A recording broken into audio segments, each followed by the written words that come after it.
Filho, queremos levantar a nossa voz aqui, Deus. Quero te glorificar, quero te exaltar, agradecido por mais esse grande privilégio de estar aqui diante do Senhor, junto com os meus irmãos, amigos, parentes, conhecidos, enfim, todo o teu povo que nesta hora acompanha conosco, Senhor. Esse nosso culto é um culto de louvor ao teu nome, Senhor. É um culto de adoração ao nome que está acima de todo nome. O Senhor tem liberdade aqui, o Senhor tem liberdade nesse lugar. Queremos sentir cada vez mais a tua gloriosa presença movendo em nosso interior, manifestando-se em nossa vida, de modo visível ao mundo lá fora. Obrigado, Deus, obrigado por tudo.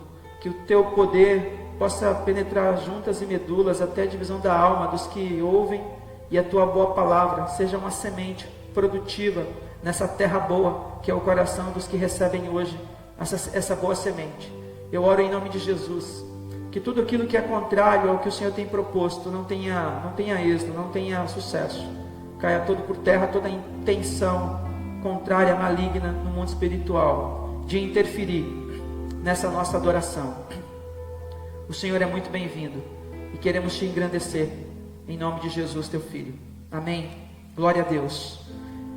Irmãos amados, eu gostaria de nessa noite convidá-los para que todos nós pudéssemos acompanhar aqui, compartilhar da palavra no livro de Lucas, Evangelho de Lucas, capítulo 7. É bem interessante que nos últimos dias eu tenho pregado muito em Lucas, mas é um dos evangelhos que eu gosto muito. Aliás, eu sou apaixonado pelas Escrituras e quero compartilhar dela enquanto vivo, sempre que tiver oportunidade. Hoje quero compartilhar no livro de Lucas, capítulo 7. O verso é o de número 1. A partir do verso de número 1, eu quero compartilhar com você. Lucas 7:1 está escrito assim: Tendo terminado de dizer tudo isso ao povo, Jesus entrou em Cafarnaum. Ali estava o servo de um centurião, doente e quase à morte, a quem seu senhor estimava muito. Ele ouviu falar de Jesus e enviou-lhe alguns líderes religiosos dos judeus, pedindo-lhe que fosse curar o seu servo.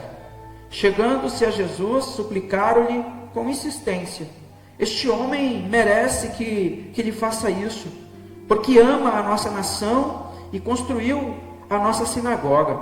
Jesus foi com eles. Já estava perto da casa quando o centurião mandou amigos dizerem a Jesus: Senhor, não te incomodes, pois não mereço receber-te debaixo do meu teto. Por isso, nem me considerei digno de ir ao teu encontro.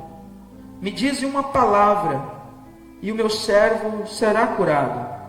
Pois eu também sou homem sujeito à autoridade, e com soldados sob o meu comando, digo a um: vá, e ele vai, e a outro: venha, e ele vem.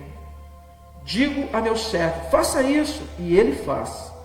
Ao ouvir isso, Jesus admirou-se dele e, voltando-se para a multidão que o seguia, disse: Eu lhes digo que nem mesmo em Israel encontrei tamanha fé. Então, os homens que haviam sido enviados voltaram para casa e encontraram o servo reestabelecido. Glória a Deus, glória a Jesus. Bom, eu começo dizendo que esse é o Deus sem fronteira. Eu ainda considerando por esses dias sobre o Deus amigo, o Deus amigo também é o Deus sem fronteira. Considerando que a distância geográfica ela não se reproduz no mundo espiritual, querido. Bom, pessoal, tivemos uma queda de sinal e interferiu na nossa transmissão. E isso são coisas possíveis de acontecer para todos quantos dependem da tecnologia. Isso mais do que nunca faz nós identificarmos que nesse mundo aqui todas as coisas são falíveis e passivas de fracasso, de falhas, né? Mas, bom, vamos tentar retomar aqui. Eu quero retomar a partir do texto inicial, né? Do texto que nós consideramos no livro de Lucas, no capítulo 7, a partir do verso de número 1 até o verso de número 9, aliás, até o verso de número 10, foi a leitura feita nessa noite. Lucas 7, do 1 ao 10. A leitura do texto, ela vem trazer, vem falar, né, vem se desenvolver dentro de um cenário que demonstra com total exatidão que nós estamos diante do Deus sem fronteira. Porque se no mundo físico um país ele tem que respeitar a fronteira, ele tem que respeitar o limite, ele tem que respeitar a demarcação territorial. No mundo espiritual isso não se cabe, não se aplica a Deus, a Jesus. Se no mundo físico a autoridade humana ela está limitada a um território, a uma geografia, no mundo espiritual isso não se aplica, não se reproduz. Por quê? Porque nós estamos diante do Deus que ouve a oração de todo, em qualquer lugar, em qualquer circunstância. E Ele não está limitado, Ele não está proibido, Ele não está impedido. Isso a gente pode ficar muito tranquilo, que mesmo nos dias que nós estamos vivendo, que tem impedido que nós venhamos manter uma certa distância, é bem propício nós atentarmos para o que as Escrituras declaram a partir desse texto. Ele se aplica muito bem, porque se no mundo físico temos recebido cada dia informações, temos recebido, podemos dizer até que sendo obrigados, assim, por que não dizer, de ficarmos mantendo uma distância um dos outros, por uma questão, claro, e óbvio que ela é relevante, que é para uma precaução, para um cuidado, para tentarmos evitar com que as coisas possam ainda mais ser muito mais danosas para as nossas vidas. O que nós podemos identificar é que tudo o que nesse mundo tem poder de neutralizar, o poder de impedir, o poder de aplacar uma atuação, no mundo espiritual nós entendemos que é diferente. No mundo espiritual é diferente, porque a Bíblia demonstra que o texto de Hebreus 11:6 ele fala: sem fé é impossível agradar a Deus, pois quem dele se aproxima precisa crer que ele existe e que recompensa aqueles que o buscam. O que realmente nós precisamos nesses dias, em dias de confinamento, em dias de distanciamento social, em dia de recomendação para que mantenhamos uma distância considerável uns dos outros, mas apenas nesses dias de recomendações, de distanciamento social? Não, em todo e qualquer tempo. O que de fato nós precisamos, senão de fé, porque o autor de Hebreus ele diz que sem fé é impossível agradar a Deus. Se tem uma coisa que pode se considerar passiva de alcançar ou de agradar a Deus, se dá no fato de nós não termos fé. Porque a fé, a que as Escrituras tanto falam, é o elemento que faz com que nós possamos nos aproximar daquele que, ao ressentir, ao perceber essa aproximação, Ele nos recompensa. A Bíblia diz que Ele recompensa aqueles que o buscam. E é isso que nós entendemos, porque o texto considerado no livro de Lucas, capítulo 7, do verso 1 ao 10, tem uma narrativa que envolve alguns personagens, mas a verdade é que depois da figura de Jesus Cristo, depois de Jesus, nesse texto, logo nós vamos perceber que o destaque do próximo personagem, também considerado importante nessa narrativa, é um centurião, é um homem. Porque o texto mostra com propriedade que se dá uma relação de encontro, ou na verdade um encontro que ele não acontece, mas que poderia ter acontecido dependendo do próprio Jesus.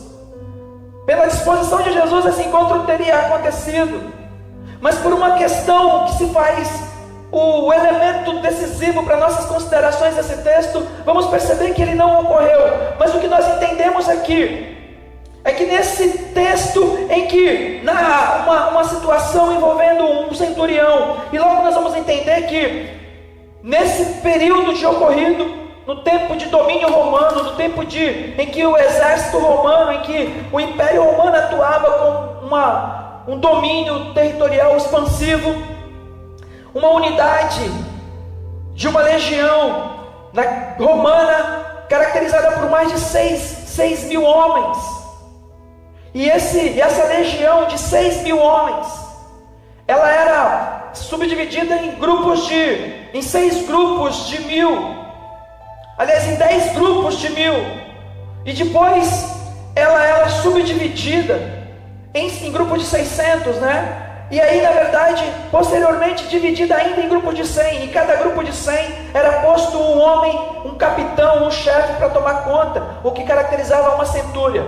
Então a legião era composta por 6.000. 10 grupos divididos de 600 homens equivale a 6.000. E cada 600 depois subdividido em grupo de 100 e posto um capitão, um chefe. Esse chefe era chamado centurião. É o que se encontra nesse texto, um centurião, um homem que vai, na sua experiência aqui demonstrada, vai revelar a nós algo extraordinário. Porque a Bíblia diz que nesse período de domínio romano, um destacamento militar ele foi posto na cidade de Cafarnaum. E é muito interessante que a cidade de Cafarnaum, ela se destaca nas Escrituras por ter se tornado um lugar muito visitado por Jesus. Basicamente, depois que Jesus ele foi expulso de Nazaré, ele saiu daquelas regiões. Cafarnaum se tornou o lugar mais comum para Jesus. Ele já não ficava mais pelas regiões da Galiléia, mas Cafarnaum se tornou um dos lugares onde Jesus atuou com muita frequência, e também onde ele pôde fazer muitos milagres. A Bíblia diz que também em Cafarnaum Jesus pôde chamar Mateus, que era um publicano, para tornar seu discípulo. Foi em Cafarnaum que ele também chamou Pedro, André, Tiago, João, homens que deixaram as suas profissões, deixaram as pescas, deixaram as redes, deixaram de fato a sua profissão de pescadores de peixe para se tornarem pescadores de homens.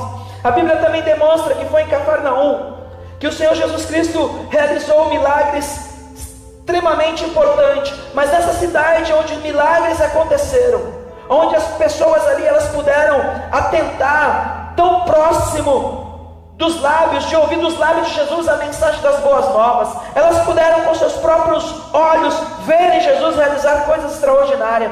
A Bíblia declara que a maioria daquele povo permaneceu totalmente impenitente, totalmente distante.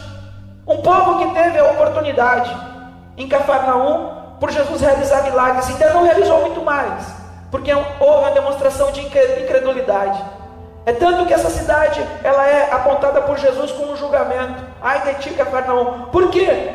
Mesmo ouvindo dos lábios de Jesus, mesmo vendo com seus próprios olhos Jesus realizar coisas extraordinárias ali, tendo acesso às boas novas, eles continuaram indiferentes, se mantiveram indiferentes a Jesus, se mantiveram indiferentes à graça, se mantiveram indiferentes à pregação do Senhor.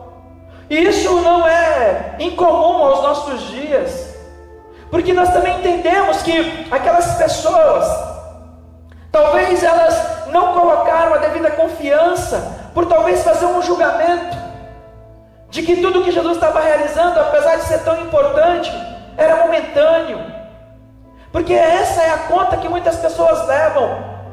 A obra do Senhor em suas vidas é uma obra momentânea, é uma obra passageira, é um momento de necessidade, é uma circunstância de crise. Então logo é bom se achegar àquele que tem poder para realizar. Mas quando as coisas mudam tanto, quando o cenário começa a ter uma outra tonalidade, uma outra cor, se torna um ambiente mais, vamos considerar que confortável, a primeira coisa a se fazer é desistir, por não entender que a obra que o Senhor começa a fazer na vida de um ser humano, ela não termina numa semana ou no mês seguinte. Ela começa no momento da decisão e ela se segue, ela se desenvolve por todo o percurso da peregrinação espiritual. Cada dia, cada mês, cada ano, cada momento de oração, cada culto, cada encontro, cada leitura, cada situação que envolve uma partilha de experiências com Deus. Porque eu entendo que tudo que o Senhor ele vem desenvolvendo no mundo espiritual, e que não se constitui em uma prerrogativa de um único ser humano, porque no mundo inteiro existe uma atuação de Deus, manifestando a sua graça, manifestando o seu poder, manifestando a sua presença de muitas formas. E naturalmente, quando a presença e as manifestações do Senhor ela se faz conhecida, não tem como nós não sermos alcançados e edificados. De modo que é isso que ocorreu nesse texto, é isso que nós vamos identificar nesse texto, que nessa cidade, onde Jesus realizou muitos milagres, as pessoas continuaram, mesmo presenciando o que Jesus estava fazendo, elas não deram muita importância. Mas o que nós podemos ainda falar desse homem que estava naquela cidade? E por que esse centurião estava naquela cidade? Porque um destacamento, uma centúria foi direcionada para lá. A cidade de Cafarnaum estava na rota de Damasco, de Jerusalém a Damasco, uma rota comercial. A cidade de Cafarnaum, ela se constituía numa das cidades importantes daquele território.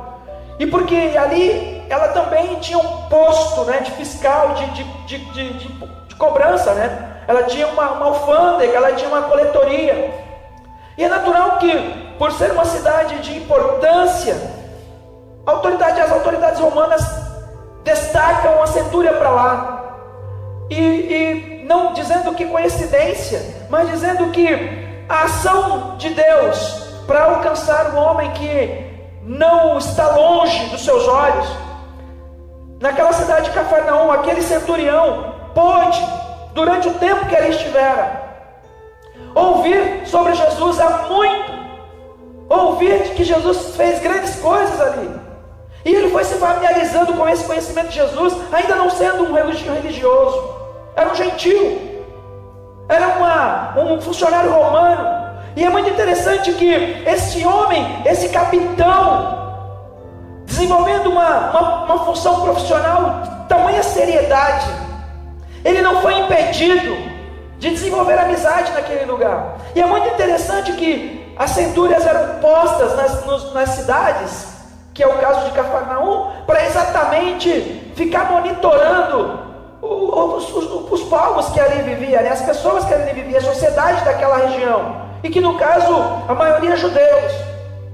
E esse homem, esse centurião, ele começa a desenvolver amizade com os judeus dali, principalmente a classe menos favorecida de quem os impostos eram cobrados naturalmente, mas isso não impediu, porque ele não era um cobrador de impostos, ele era um capitão de uma centúria, de um destacamento militar. Ainda que naquele lugar havia uma coletoria, mas ele era uma autoridade ali para manter as coisas em ordem. E diante dessa responsabilidade de segurança pública que esse homem tinha, ele não foi impedido de desenvolver um relacionamento de amizade com aquelas pessoas. A Bíblia diz que ele não só desenvolveu uma relação de amizade, mas também ele passou a defender até a religião judaica. Ele contribuiu com a religião, no caso mais comum naqueles dias, o judaísmo. Ele construiu uma sinagoga. A relação de amizade com os judeus foi tão além que ele foi capaz de construir uma sinagoga. Ele favoreceu aqueles irmãos, ele favoreceu aqueles judeus. E diz as Escrituras, com palavras do próprio povo, dizendo: olha, ele construiu a nossa sinagoga. Então é bem fácil de nós entendermos que uma relação de amizade ocorreu ali com aquele centurião, com o povo e com a religião propriamente dita, ainda que ele não tenha se tornado um judeu.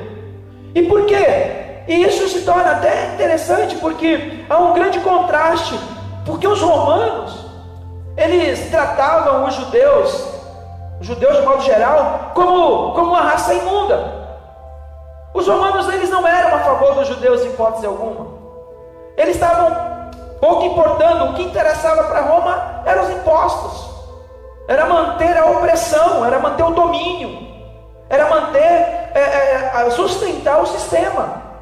E isso era feito pelos impostos cobrados do povo. E que na verdade, mesmo nesse ambiente tenso, esse centurião conseguiu desenvolver vínculos de amizade.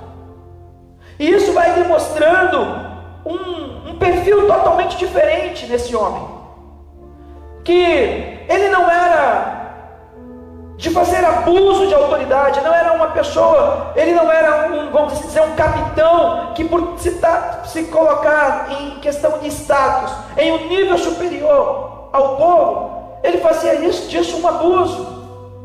O que ele conseguiu extrair daquele povo foi uma relação de amizade. E diante disso a gente vai identificando que ele tem um outro perfil. É o de demonstrar através da sua postura e da sua conduta amor. A Bíblia mostra que esse homem, ele tinha amor, ele tinha um amor especial, ele tinha um cuidado especial com aqueles que desenvolviam trabalhos para ele, aqueles que eram chamados de servos, escravos. Para nós conhecermos essa postura desse homem, nós vamos identificar que ele tinha um servo em casa doente. Ele tinha um servo doente, acamado, paralítico, sofrendo de modo terrível há algum tempo. E é possível pensar que esse centurião, ele tentou muitas das vezes, tentando ajudar esse homem, tentando recorrer aos recursos disponíveis na época, ele fez. Ele buscou, ele correu, tentou resolver o problema da enfermidade daquele homem que era servo dele. E isso fica muito mais claro, esse amor, esse exemplar amor de um homem que nem mesmo era praticante de uma religião, porque o que a Bíblia mostra é que apesar de ele não ter tido sucesso na busca por recursos para ver aquele servo curado, para ver aquele servo de novo desenvolvendo as suas funções, e ele não tinha nenhuma obrigação.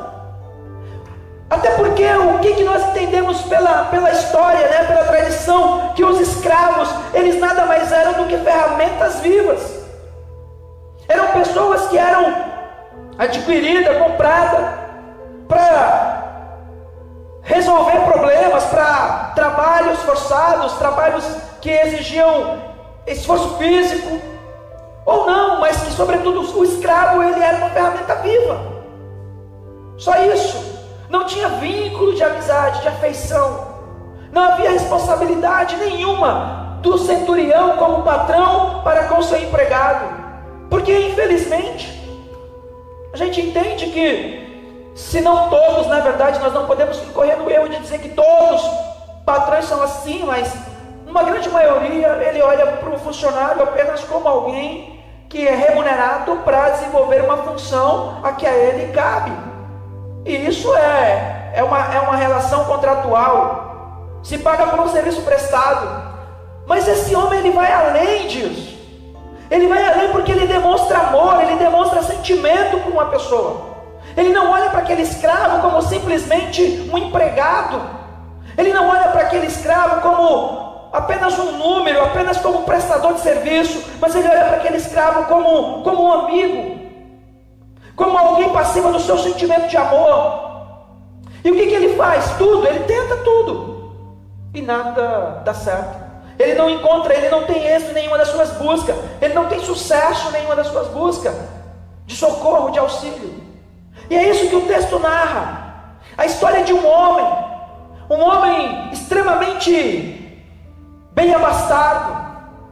O centurião, ele, pelo fato de ocupar essa postura, esse status no Império Romano, tendo em vista que a centúria era uma espécie de espinha dorsal do Império, era a legião responsável por manter toda a conquista romana de territórios, para que não houvesse uma rebelião.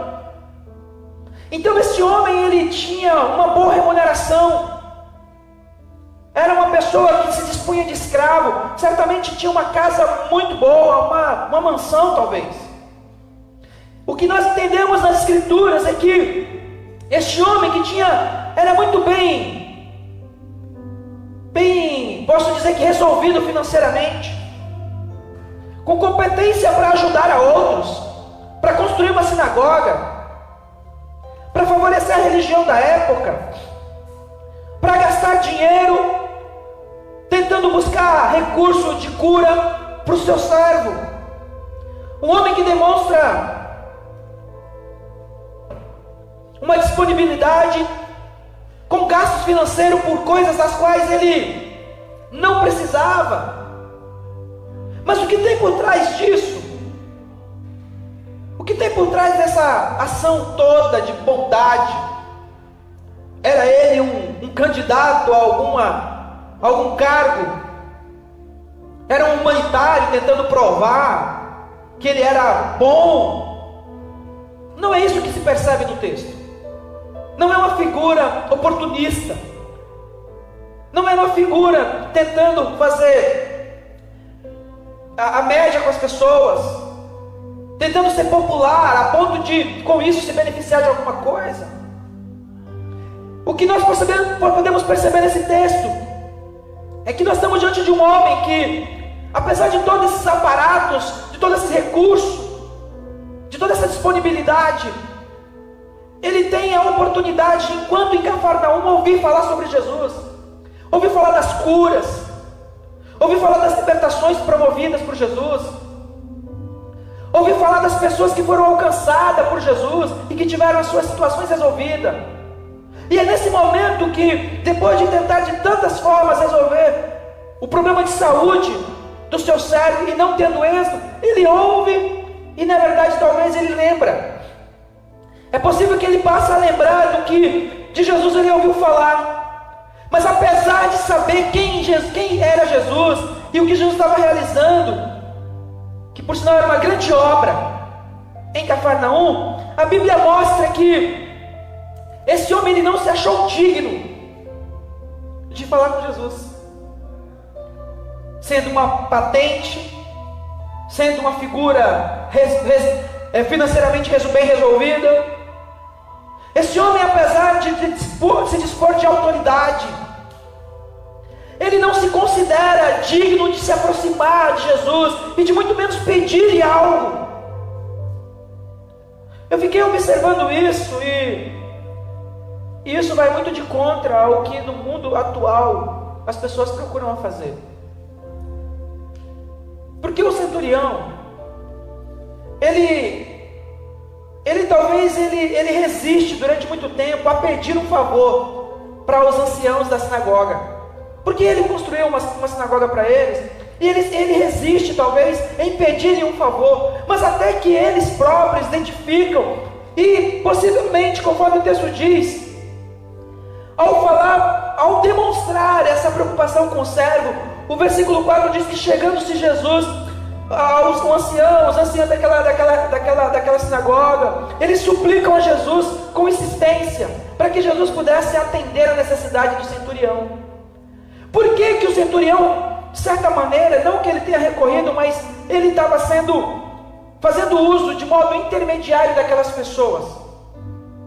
Ele estava fazendo uso de intermediário porque ele não conhecia Jesus.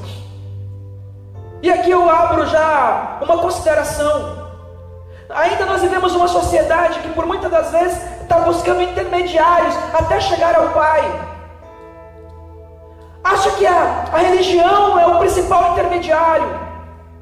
Acha que a prática religiosa, o conjunto de regras da religião, a aplicação de uma série de doutrinas, que muitas das vezes elas são confeccionadas pelos interesses, é o elemento de intermediação entre o homem e Deus.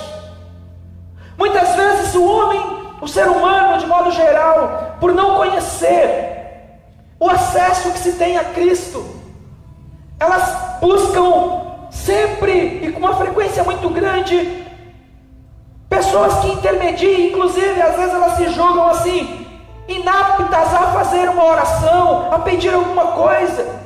E não são raras vezes que elas recorrem a alguém e dizem assim: não, você que tem maior intimidade. E é até bom quando alguém reconhece que você tem uma intimidade com Deus, mas isso não faz dela alguém inapta ou impossível a se chegar a Jesus. E o texto mostra que uma das coisas que o centurião ele revela na sua limitação de entendimento é que, apesar de ser um homem inteligente, é que Cristo não estava acessível a ele. Então ele faz uso do recurso do relacionamento, ainda que não propriamente dito ele buscou isso, mas as pessoas buscam por ele. E quando elas fazem isso, elas fazem tentando pressionar ou impressionar Jesus pelas obras do centurião, porque é na mente humana que Jesus ele se impressiona com os feitos do ser humano. Quando aquelas pessoas que foram interceder a Jesus pelo centurião, elas dizem o seguinte: olha, é importante que o Senhor o atenda, ele merece, ele é um homem bom, ele tem feito isso, ele tem feito aquilo, ele construiu uma sinagoga para nós. Sabe o que nesse momento se passa pela cabeça do ser humano? É que ele pode impressionar a Deus, ele pode impressionar ao Senhor com os seus feitos, com as suas obras. Porque é bonzinho, porque fulano é bonzinho, porque tal pessoa é bonzinho. Não, porque eu sou bom, porque eu faço muitas obras, muitas boas obras. Não são raras vezes que nós ouvimos isso. As pessoas pensam: não, porque eu sou uma pessoa da boa ação, eu realizo ações a todo tempo, eu ajudo as pessoas, eu faço tantas obras de caridade. Bom, eu quero dizer que ajudar aos outros, realizar obras de caridade, boas ações, é muito relevante, é muito importante. Eu não estou dizendo aqui que a boa ação, a obra de caridade, a iniciativa de atender, acudir a alguém, seja algo desprezível. Não, pelo contrário, uma das bases ou características do cristianismo é ter essa ação de generosidade, é ter essa disposição de auxílio, de interceder, de estender a mão, de ser aquele samaritano no meio do caminho de alguém, nas crises das pessoas, é ser aquele que vai estender a mão e dizer: olha, pode contar comigo. Um dos pilares da questão cristã é essa disposição de ajudar, de estender mesmo as mãos. Mas o que eu quero dizer com o texto é que as pessoas que foram até Jesus, elas queriam impressioná-lo com as boas obras de um homem. Talvez isso cabe muito bem em alguns lugares e para algumas pessoas, aonde para se impressionar é preciso apresentar o que se tem, o que se veste, a etiqueta, os valores, a marca. Talvez não uma realidade do mundo que a gente vive, em que as pessoas valem o que têm, e não são poucas as que usam desse meio, desse recurso quando as possuem, de tentar impressionar os outros pelo aquilo que ela usa, pelo aquilo que ela conquista, pelas suas aquisições. A prova disso é a maneira com que se exibe o que se tem. Quantos pensam assim? E essa prerrogativa, ou melhor, esse pensamento, não era uma linha apenas daqueles que estavam ali tentando impressionar Jesus, era também um pensamento posterior a esse aqui, quando Jesus ainda já não estava mais com os seus discípulos, e Pedro, realizando a obra de Deus, ele foi abordado por um homem que queria comprar o poder,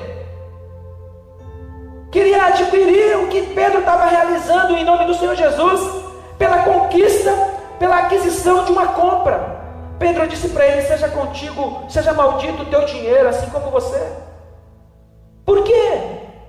Porque nós não estamos nessa relação homem e Deus, ser humano e Deus. Não se chega a Ele com demonstrações de aquisições, com cartões de crédito, com marcas, com rótulos, com etiquetas. Não é uma maneira de atraí-lo, não é uma maneira de impressionar. O que faz Jesus ser impressionado não é o que se possui. E é isso que nesse texto a gente aprende. E aprende como esse homem que nem mesmo era um religioso.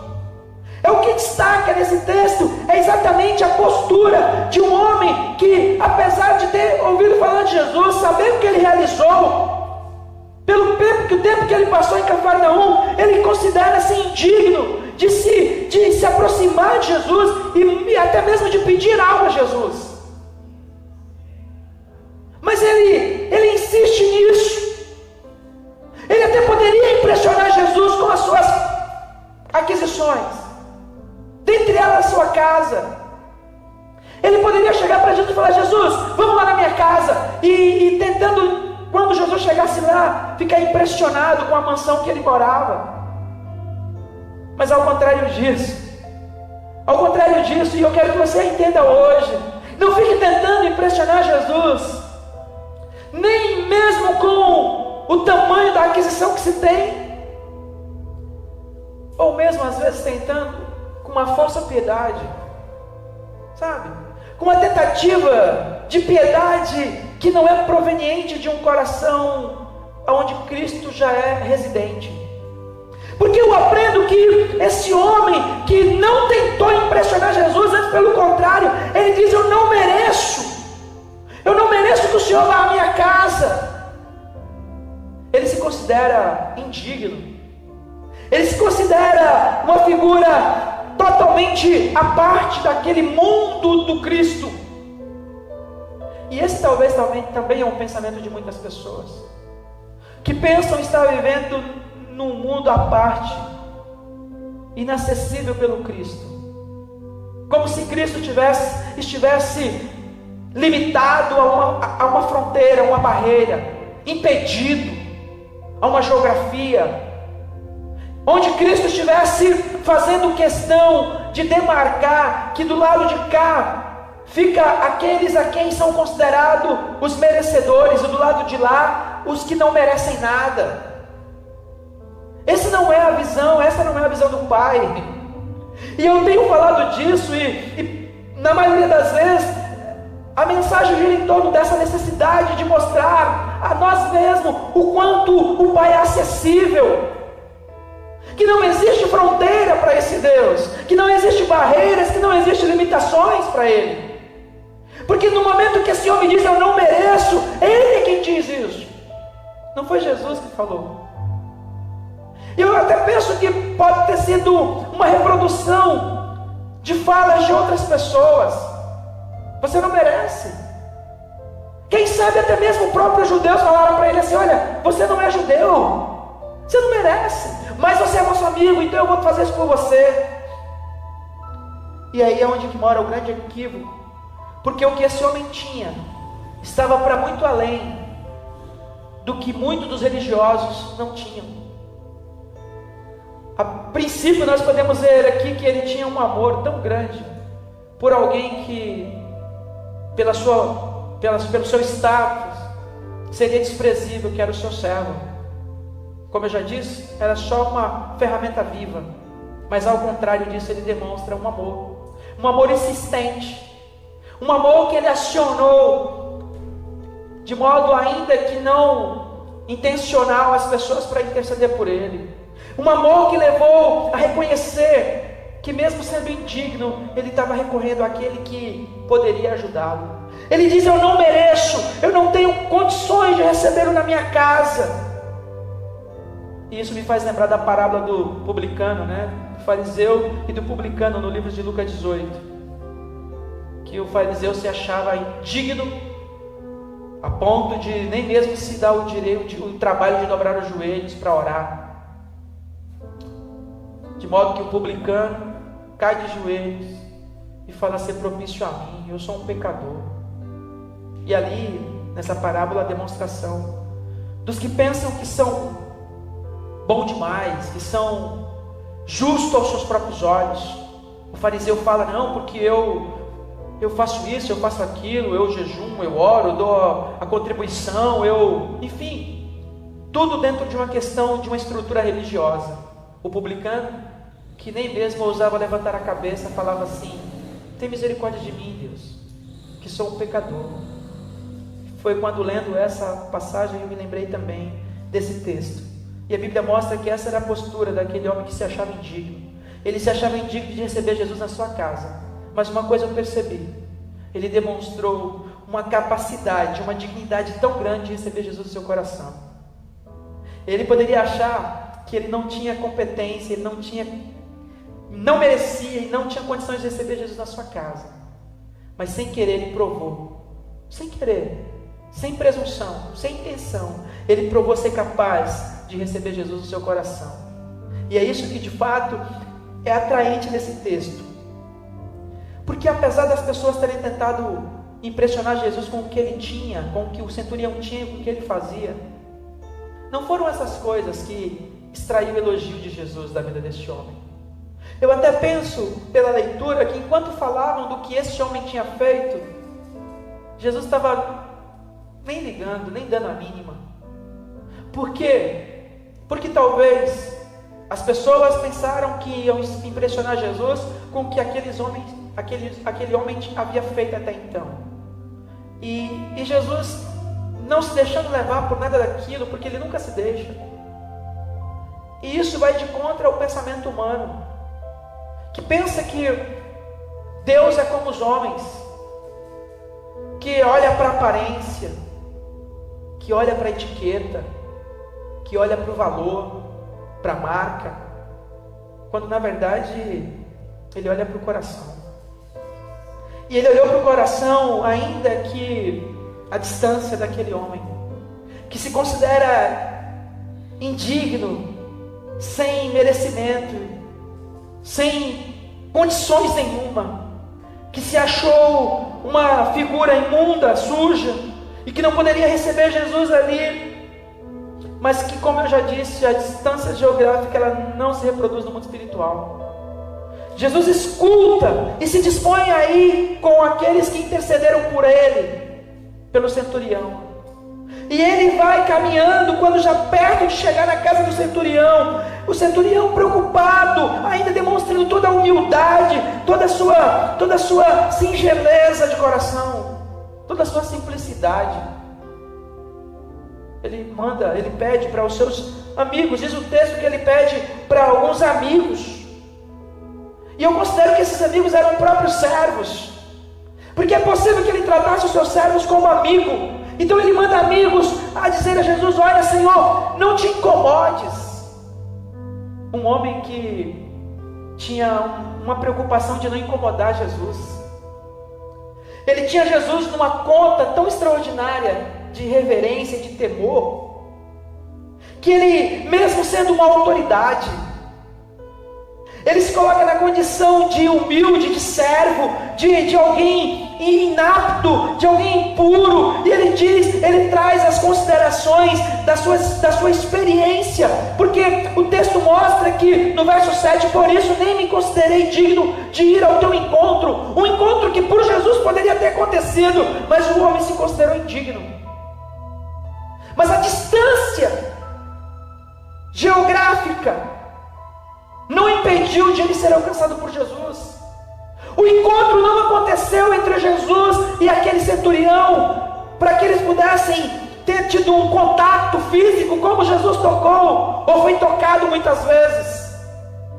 Mas se não foi tocado fisicamente por Jesus, ele foi tocado espiritualmente no coração por Jesus. Jesus toca o coração daquele homem, muito antes de que todos os religiosos da época pudessem ter sido tocados naquela região de Cafarnaum.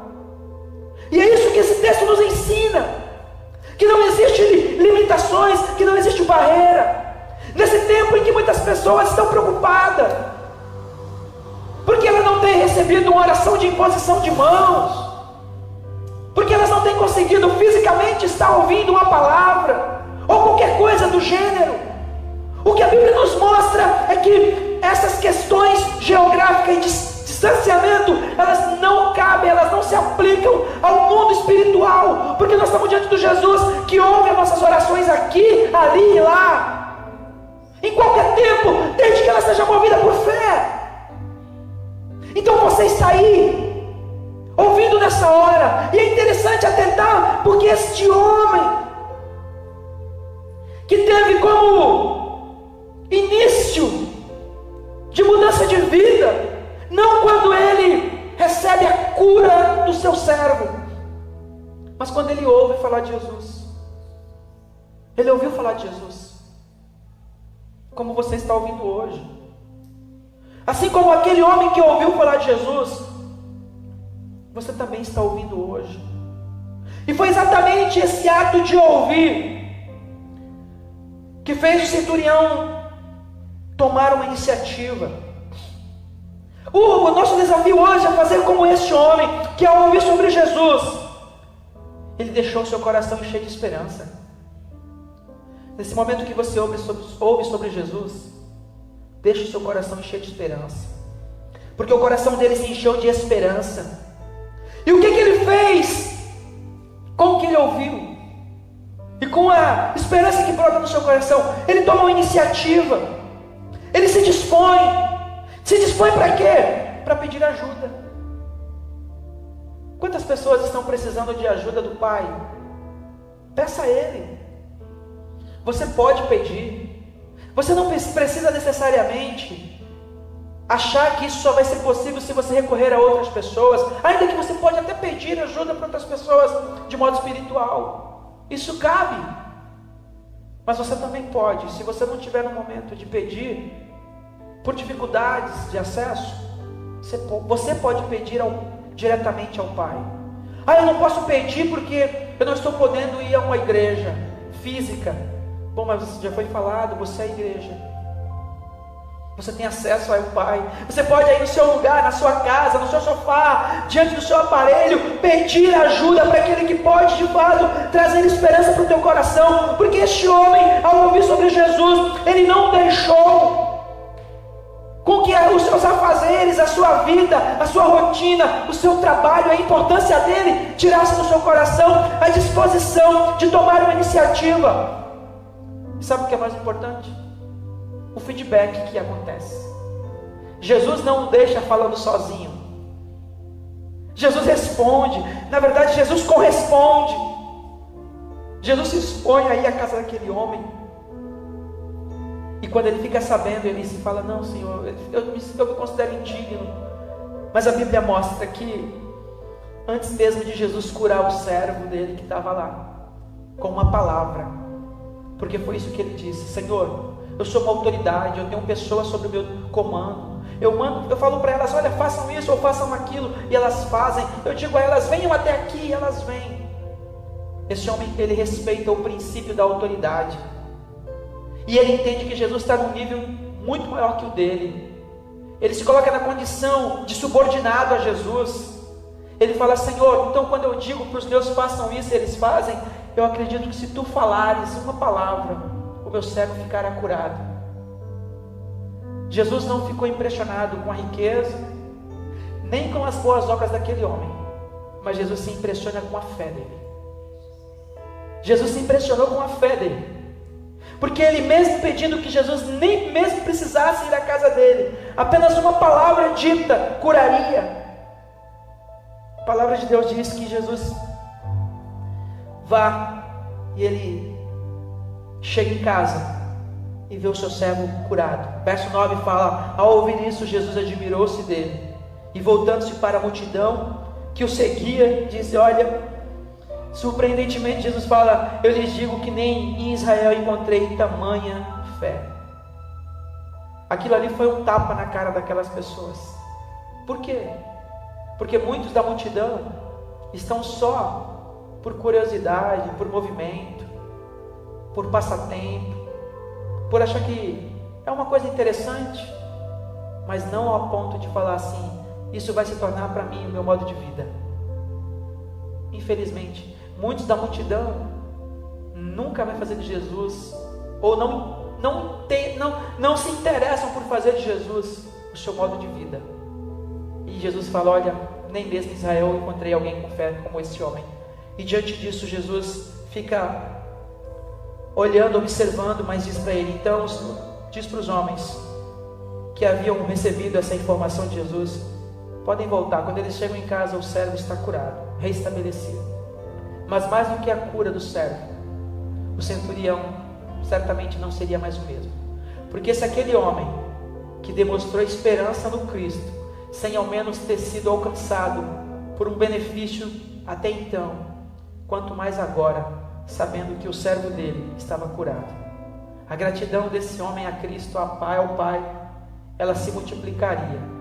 E certamente a Bíblia não narra a sequência da vida desse homem, porque não é a intenção da Bíblia, mas é possível nós fazermos uma conjectura e imaginar que esse centurião tornou-se de fato um daqueles que caminharia com Cristo na sua sequência de vida. Mas ainda trabalhando para Roma, o que impede? Porque se em algum momento nós acharmos que o nosso coração, por mais que a nossa vida no mundo seja desenvolvida numa profissão como a do centurião, que era um soldado, ou qualquer uma outra profissão, é um elemento que impede de alguém se achegar a Cristo, é porque não conhece o Deus sem fronteira, o Deus que não respeita barreiras, o Deus que derruba muros. Esse Deus é o Deus que faz muralhas cair, para te alcançar, para me alcançar.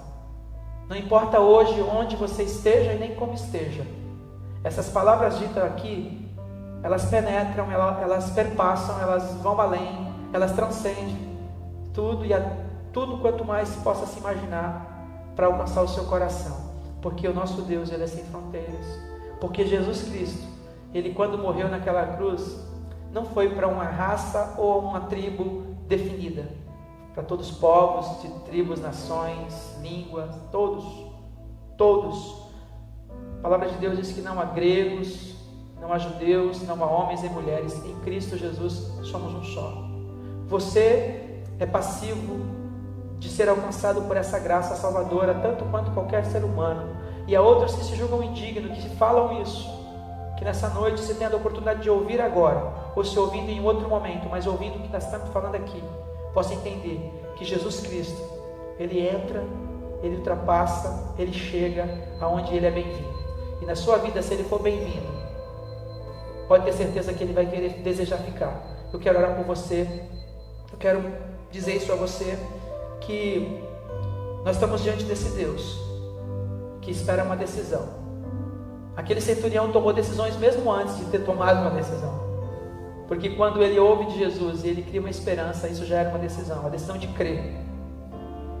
A palavra de Deus diz que a fé é assim, na galeria da fé, Hebreus 11, fala que as pessoas tomaram decisões ali interessantes, baseadas em fé, porque a fé, ela tem esse poder, de não vendo, mas crendo, que ela possa produzir nessa noite no seu coração, uma decisão acertada, de que mesmo talvez não vendo, você possa crer, que circunstâncias mudarão, que o Cristo vivo, Ele vai ultrapassar todas as barreiras, todos os limites, para alcançá-los, e para fazer de você, assim como fez daquele centurião, alguém digno, considerando-se indigno, mas não por Jesus, porque Jesus não nos considera indigno, pelo contrário, vinde a mim, todos, Ele diz, você é convidado para essa relação com Ele, para essa experiência.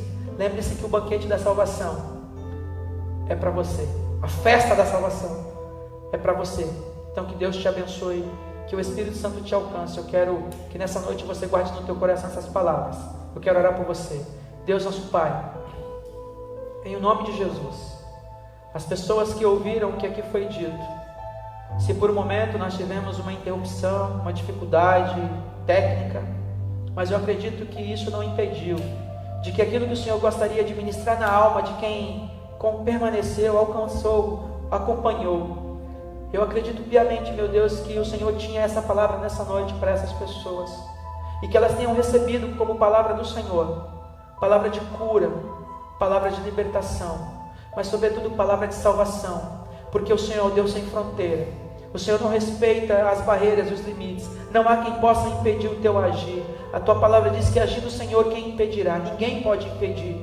Nada pode impedir. E a tua maior intenção, Senhor, é salvar, é salvação. Que o Senhor alcance todas as pessoas que ainda não se consideram alcançadas. Que o Senhor alcance todas as pessoas que não se consideram dignas. Que o Senhor alcance todas as pessoas que porventura encontrem-se enfermas da alma, para que recebam a cura em nome de Jesus. Porque o teu amor vai além.